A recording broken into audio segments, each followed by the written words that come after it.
Vamos começar então o nosso estudo da classificação dos materiais pelos materiais diamagnéticos.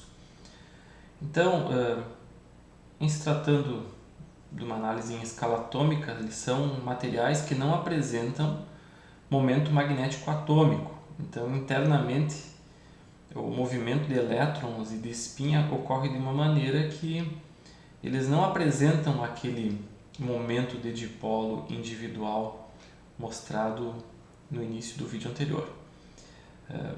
O alinhamento, então, com o campo magnético externo, a magnetização dos materiais diamagnéticos, ocorre em sentido contrário ao do campo externo aplicado.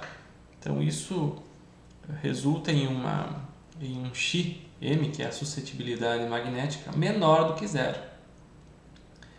Então, os materiais diamagnéticos são materiais que apresentam uma permeabilidade relativa menor ou aproximadamente igual a 1.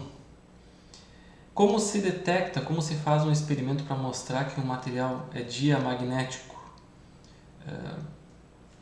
Basta que se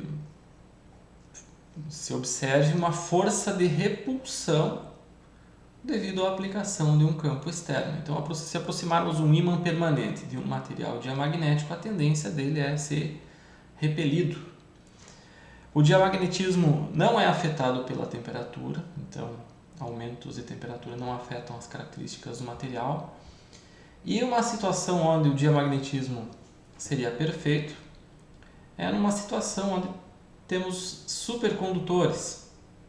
Em supercondutores, ou num caso ideal, onde essa suscetibilidade fosse igual a menos 1, a permeabilidade magnética, ou a permeabilidade relativa, seria zero.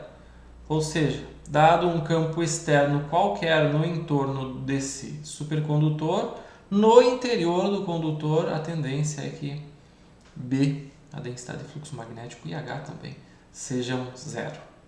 Então esse é o caso de diamagnetismo ideal, ou perfeito. Exemplos de materiais com comportamento diamagnético.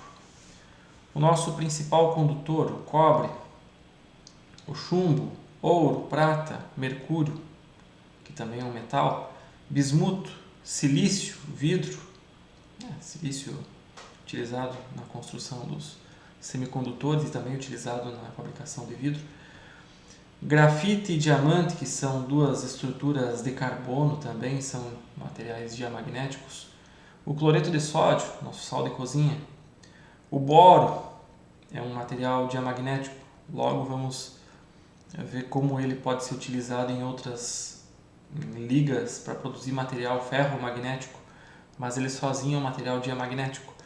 E a água também, devido à sua estrutura atômica, com 2 átomos de hidrogênio e 1 de oxigênio, também possui um comportamento diamagnético. Então aqui temos algumas características principais. De uma forma gráfica, visual, usando então como fonte esse livro Fundamentals of Material Science and Engineering, que é um livro bem interessante desses autores Callister e Rathwich. Nós temos então duas figuras que mostram o que seria antes da aplicação de um campo magnético externo e após a aplicação de um campo magnético externo. Então, individualmente os átomos ou as regiões desse material não possuem nenhum momento de dipolo, e quando há a aplicação de um campo magnético externo, nós temos aqui então um norte-sul, o efeito individual é no sentido de reduzir esse fenômeno, reduzir esse efeito. Então, quando aplicado um campo magnético externo, o alinhamento ocorre no sentido contrário ao do campo aplicado. Então, por isso que a permeabilidade relativa tem valor menor do que 1, porque aqui dentro o campo fica enfraquecido quando se aplica um campo magnético externo. Se nós traçarmos uma curva relacionando a densidade de fluxo magnético com a intensidade de campo magnético, só tratando aqui do módulo desses valores, quando a permeabilidade relativa é igual a 1, nós temos uma situação que é a situação do espaço livre. Então, quando μ relativo igual a 1, nós teremos um μ0 aqui. Isso aqui seria então o vácuo, ou espaço livre. Os materiais diamagnéticos têm uma resposta, então fica abaixo dessa curva, porque a permeabilidade relativa tem valor menor do que 1. Então, aqui seria, digamos, a curva dos materiais menor ou aproximadamente igual, né? Coloquei aqui mais afastado para ficar mais claro esse fenômeno. Mas aqui então teríamos os materiais diamagnéticos. Então, dada a aplicação de um campo magnético externo devido a uma corrente nas redondezas desse material, a densidade de fluxo magnético no interior vai ser um pouco menor do que a do espaço livre, né?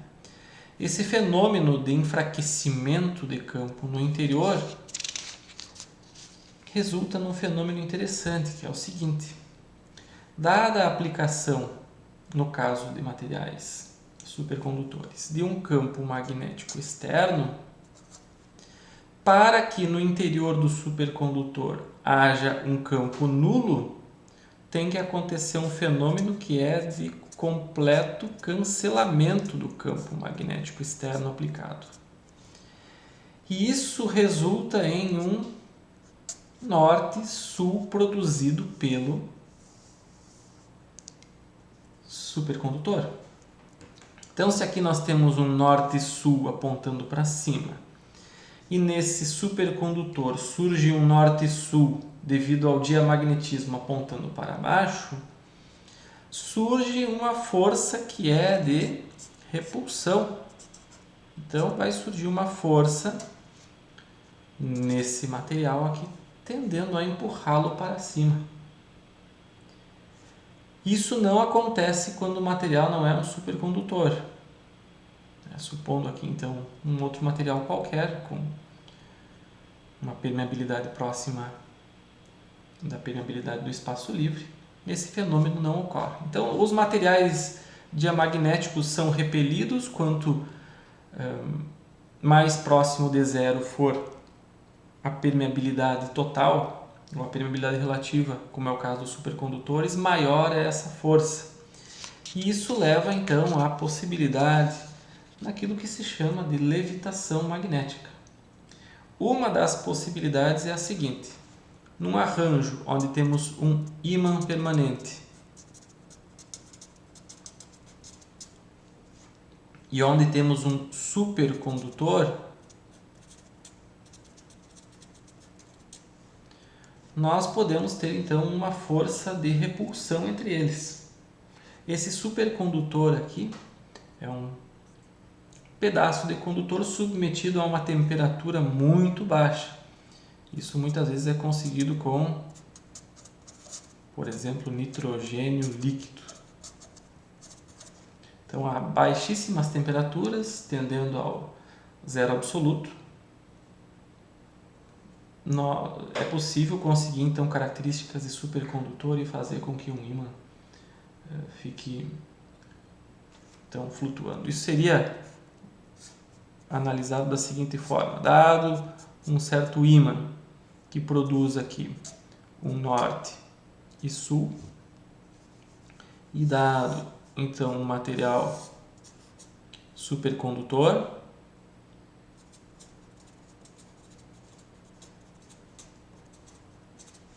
que responde no sentido contrário ao campo magnético externo aplicado. Então, esse supercondutor tende a cancelar o campo magnético no seu interior, produzindo um norte e sul.